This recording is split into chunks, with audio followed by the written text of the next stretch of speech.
Well, why don't we go ahead and get started? I think we are going to have a few more people joining in a little bit, but we can go ahead and get things going. So thank you again for joining us. My name is Nikki Wiesenfeld. I'm a Global Strategic Partnerships Manager here at Tablet and the Michelin Guide. I'm based in Portland, Oregon, as I said. I've been with the company for 16 years now, so it's quite a long time. I've worked with Marie-France for many of those years.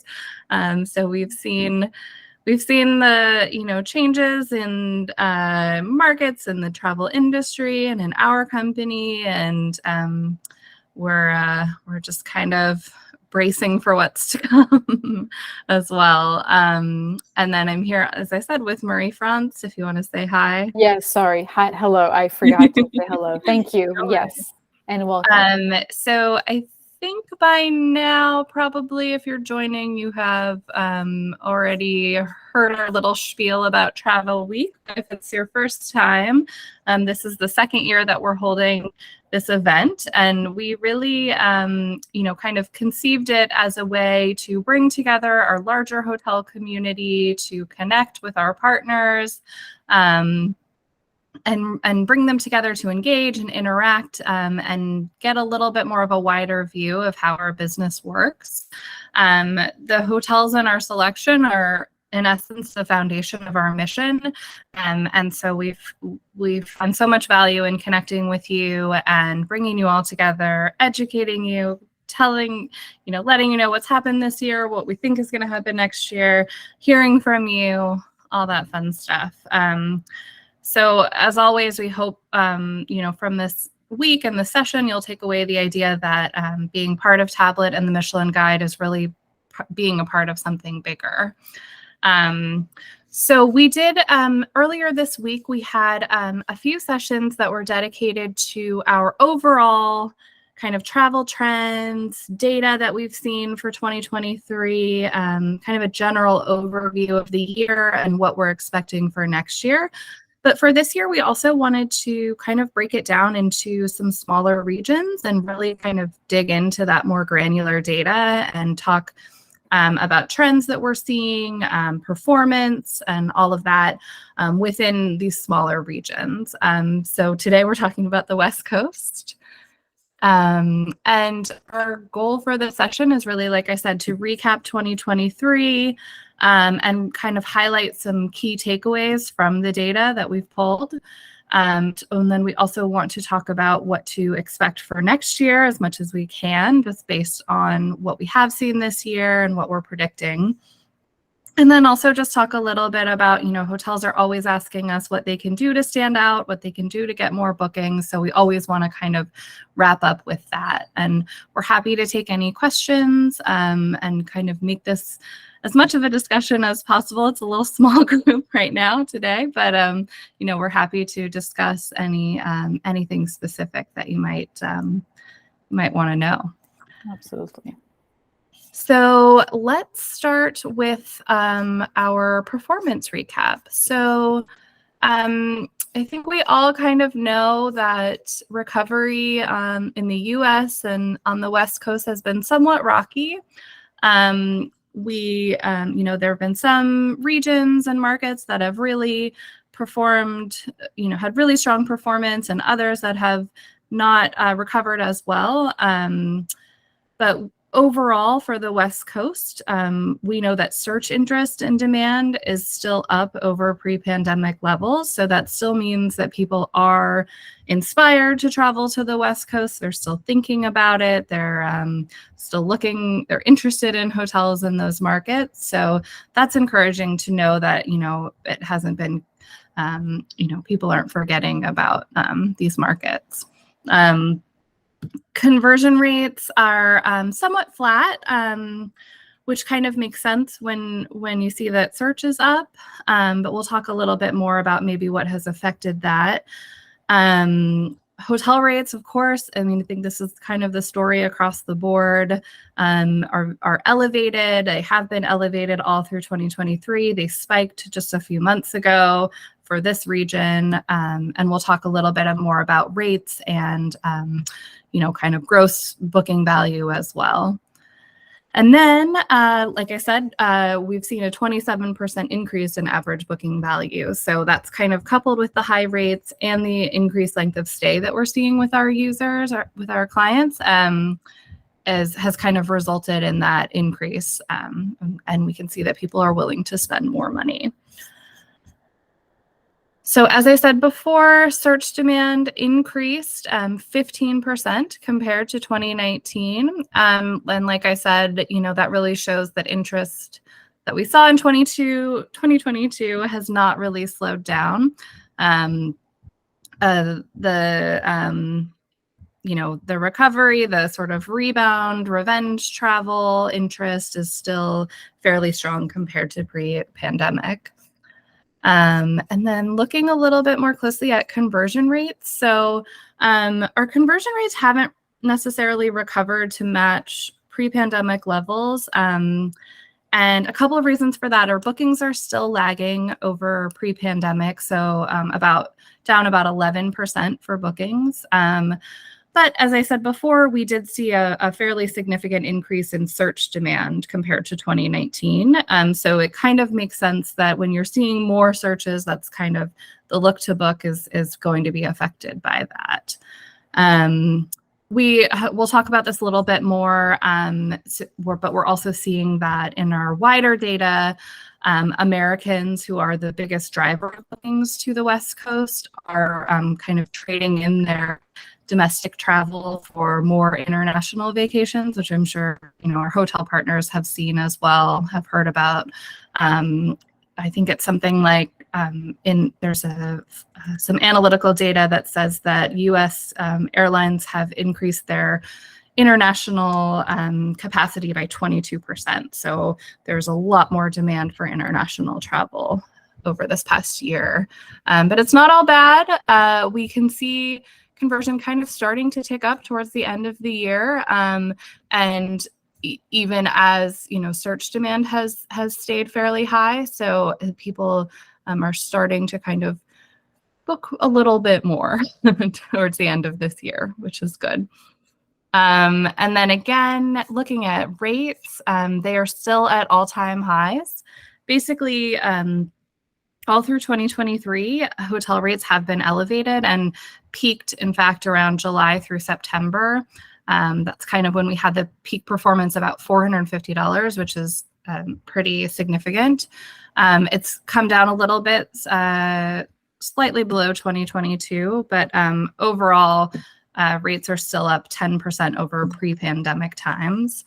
This is somewhat in line with inflation, but as we'll talk about a bit when we talk about gross average booking values, we are really seeing that even with inflation, even with uncertainty, we're still seeing average booking values super high, and people willing to spend a little bit more. But before we talk about that, we're going to talk a little bit about lead time. This is a question that we get fairly often from our hotel partners as they're kind of doing their forecasts and trying to determine revenue strategy.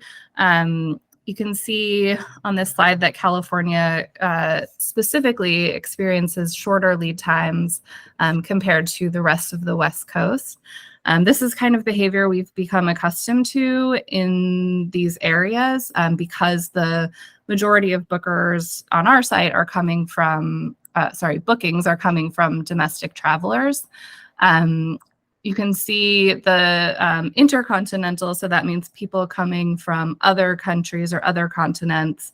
The lead times are much longer, but 80% of travelers going to our West Coast market are domestic. So we don't expect that trend to change anytime soon. So we expect the lead times to remain fairly short. And where are people booking? So not a huge surprise. Los Angeles, San Francisco, and the Palm Springs area are the top 3 booked markets, and they make up about 70% of our booking volume on the West Coast. And that's sort of disproportionate to, so this is, San Francisco being number 2, we have other markets that have more hotels. So there is that strong booking demand still in that area. And of course, these are, Los Angeles, San Francisco are major metropolitan areas, which is a trend we're seeing really worldwide. So Palm Springs is the highest booked destination. And we'll talk about it a little bit later too, but we're also seeing a rise in popularity of the California Central Coast. So areas like San Luis Obispo, Cambria, Big Sur, where we have some really amazing hotels that have opened or that have, still been operating. This kind of shows that getaway travel is still popular, even as travelers are expanding more into international travel, as we've seen. Okay, so we've talked a little bit about rates, and we've talked a little bit about conversion, but also, as I teased before, average length of stay is up 6% for the whole region. So with ADRs peaking and average length of stays getting longer, gross average booking values are very strong, and they are still strong in those markets where we are seeing, the most conversion, the most bookings. So LA, Palm Springs, Napa is, has a very high booking value, which is not surprising. So I think, when you look at these two together, you can all of these aspects together, you can kind of see that customers are still willing to spend more money. They are not necessarily shying away from these higher rates, but they want to, we know from their behavior that they're really looking to get something out of their stays. So they want that amazing experience.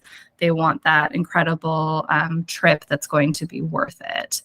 And then another sort of note on conversion rates as well is that our conversion rates are very in line with industry averages. So it's a good thing to see with the search demand being up and the rates and booking values being high, that we're still seeing, fairly strong conversion relative to the rest of the industry.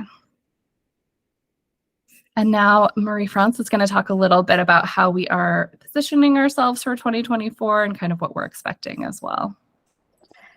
Thank you, Nikki. Yes, so there are essentially 4 elements that we'll go through in the next few slides, but as a brief introduction to what 2024 looked like, here are sort of our keynotes. Bleisure, so this mixture of business travel and leisure travel, will continue to be on the rise. Staycations are not just a pandemic phenomenon, but they're actually here to stay for not just 2024, but years after that.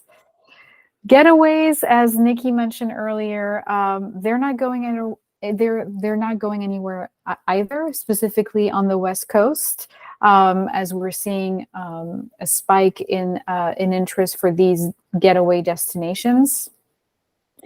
Very good news for us, us being the Michelin Guide, gastronomy and food will remain a super essential point of interest for travel. So that is exciting for us. And then, excuse me. And then TV tourism and sports tourism will also have a huge presence in 2024. So let's dive into these points, but into more detail. So this is an interesting slide, in my opinion, because, well, first of all, we know that remote work has not just redefined the way people work in general, but it also has redefined travel. And we expect leisure travel, so again, it's this combination of work and leisure travel, to continue to increase. So what we're looking at here is the proportion of bookings that were basically exclusively on the weekend, exclusively during the week, and then what we consider crossover bookings, which is when a guest checks in during the weekend and checks out during the week, or vice versa, when they check in during the week and then check out during the weekend. You get the drift. So as you can see, for more than half of the bookings, people are basically in this crossover segments, which shows that a lot of customers are actually working while they're traveling. So we predict that we'll see more of this, going forward. And as I've said in previous sessions, this does not necessarily mean that business travel is canceled either. Both of these behaviors can coexist. In fact, in a panel that we were hosting yesterday, Nikki and I, we found out, for instances, for a couple properties based on the East Coast, that business travel was back to 2019 levels. So anyways, both can coexist, but what to anticipate is more leisure travel moving forward. Then, and this is actually pretty much related to what also Nikki was talking about when she walked us through 2023 trends, is what we're seeing are basically represent 80% of the total volume. It is there's been a slight increase, when you compare 2022 over 2023, and a slight decrease in intercontinental travel. So again, you can see this is pretty straightforward. You can see that the great majority of bookings on the West Coast is domestic, as opposed to being intercontinental and continental. And again, to no surprise, this just means that folks living on the West Coast love to travel to the West Coast. And if we're looking more into the state of California specifically, we're seeing that bookings for California are mainly made, again, domestically as compared to other regions. So that's almost basically 40% comes from California themselves, which I also find fascinating. But it's not surprising either, because the state of California does offer a little bit of everything. It's like that getaway trip, just like that more metropolitan and cultural trip if you wish to do so. So it's pretty wide range in that regard. And again, very much linked to what we were just mentioning is that currently for California, we're seeing these sort of sun-soaked spots that continue to pique interest and lure customers. So we're seeing really these cities, these destinations increase the most in searches. The biggest increases are really for Central California, and major are really close to the LA area when you look at data year over year. And again, for the sake of repeating myself, it's really important to note that nearby getaways was a COVID trend, that's for sure. But it's, however, not just a trend, it's really here to stay. And this is what we're anticipating to see more and more of in the next couple of years. And here's another interesting point for you. So Google Trend searches, why did we decide to put this here? Well, basically, this slide helps you take a look at what users are searching when they're searching hotels. So as you can see, the searches show us that many users are searching for actual venues where concerts and sports events are being held at, which are usually, again, located in metropolitan areas. And so that's number one. And then if you take a look at this full calendar of events happening in the West Coast area next year, just taking a look at the number of venues and of course the number of events happening, we forecast a pretty heavy traffic to the West Coast just for people traveling for these events specifically. And I know, sorry, go ahead. No, go ahead. No, go ahead. Oh, I was just going to say, I think it's interesting too to see, especially with the West Coast in California in particular, where there is that kind of getaway travel, or it's easy to kind of take road trips or drive, like I can imagine we would see people traveling for, say, the US or the Indian Wells tennis tournament, and then maybe also taking a trip up the coast and sort of Right. combining those trips as well, especially as length of stays have gotten longer and people are kind of wanting to make these really experiential trips. Absolutely. And I think sometimes, sports travel is a little bit undermined in the luxury industry, in the luxury travel industry sector. But it really is sort of a way for one to immerse him or herself in sort of different cultures while indulging in that love of either sports or music, depending on what you're aiming while you're going to that destination. And I did want to point out as well, and just because I was just saying, and I myself do that, is global sports tourism market is estimated at was estimated in 2022 at $587 billion. And it's expected to reach a growth rate of almost 20% by 2030. So this is in no way going away. This is really traveling for a purpose. And this is what we're absolutely anticipating to see in the next few years, and specifically 2024. That's amazing. That's a huge number. I know, right? Right? Yeah. Okay, so we're after you've watched your concert or listened to your favorite singer take the stage, how about food? Well, we have some pretty exciting news again for us being the Michelin Guide, being part of the Michelin Guide.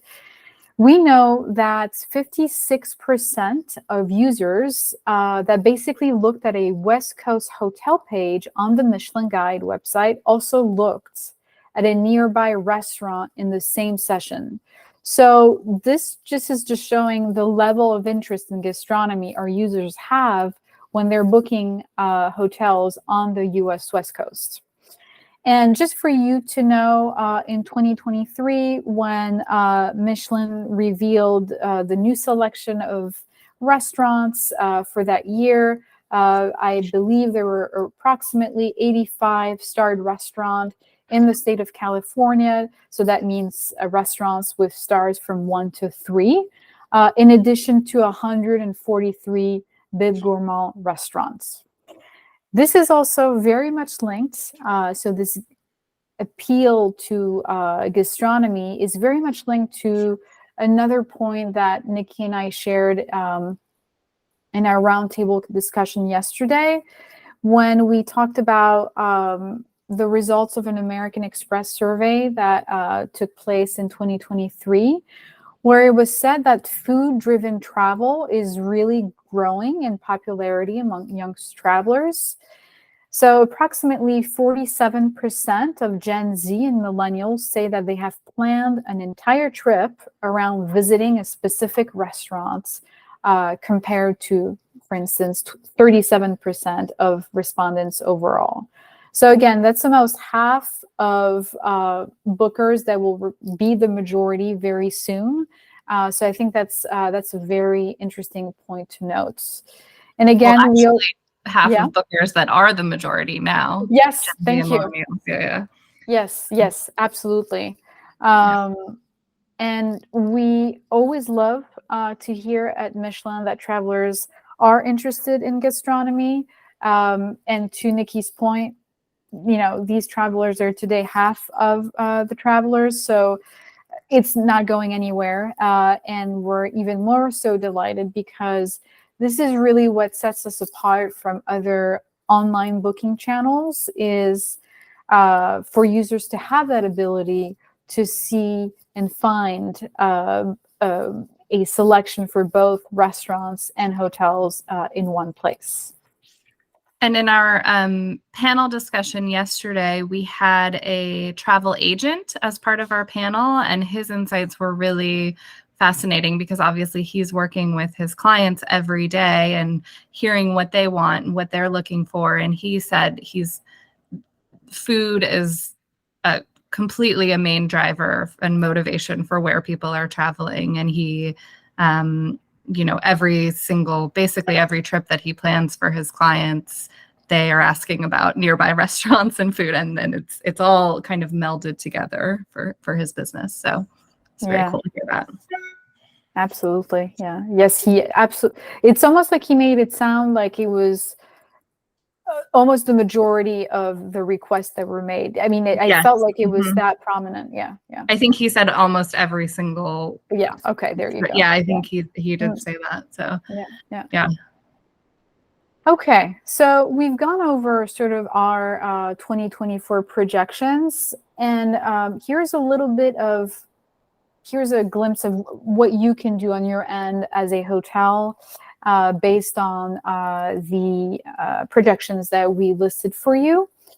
And you may have seen this slide already if you attended our general session that took place a few times this week. But for the sake of, again, repeating ourselves, it's always good to make sure that the message is clear. So these are pretty straightforward recommendations. But essentially, number one is, as we said earlier, since more users are blending travel and business trips, we absolutely highly recommend that you add a couple photos of your common spaces where travelers can work from. And be sure also to add high-speed Wi-Fi as one of your amenities. And also to Nikki's point earlier about longer stays specifically for the West Coast, if there are options for long stays incentives, do it. Make sure that it's added to your profile. The second one is if you are enrolled in our Plus program, we absolutely highly recommend that you consider offering Plus credits as one of your privileges. It's a major interest for our Plus customers. And remember, keep in mind, customers are interested in gastronomy. So maybe potentially they could use that credit toward their hotel restaurant or toward breakfast, whatever you can do at your level. But keep in mind that is very much of interest for our customers. And if you're not enrolled in Plus, oh my God, email us right away so that we can tell you more about our Plus program one-on-one. The third thing is we are, after all, an online digital platform.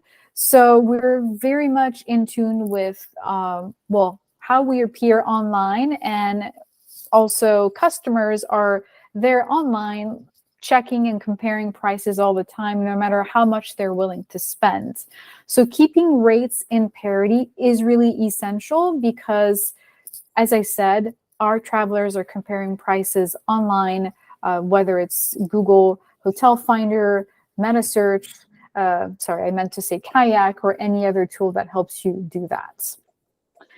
The fourth one, and this is very much correlated to what we were referring to when we talked about sports tourism as well as music tourism.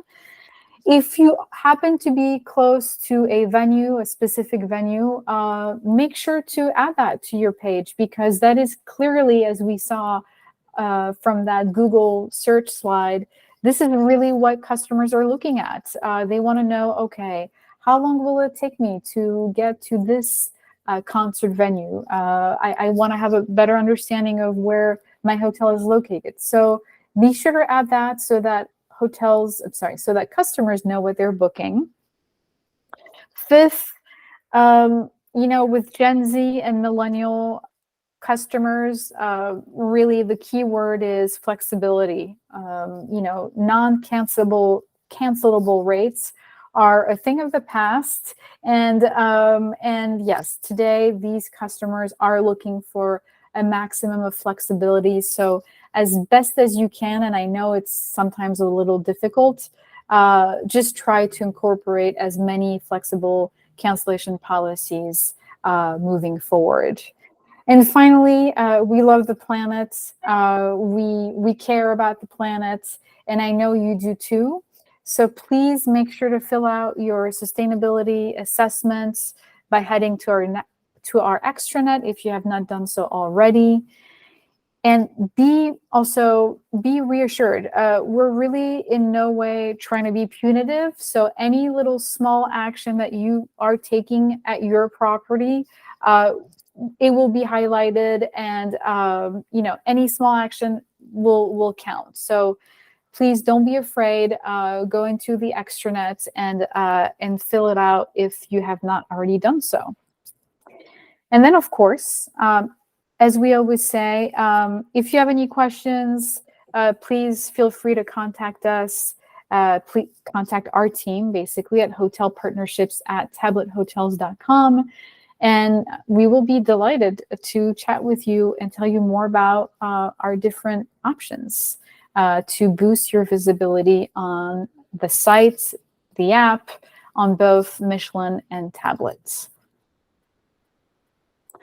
And I think this is it.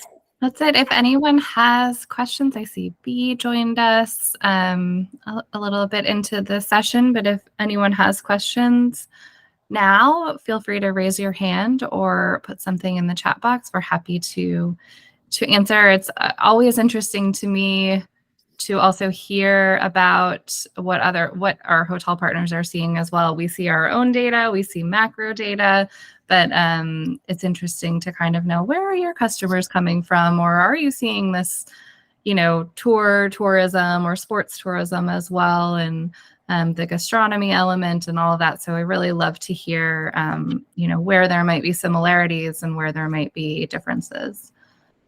So feel free to always drop us a line too. Yes. We love to hear from you.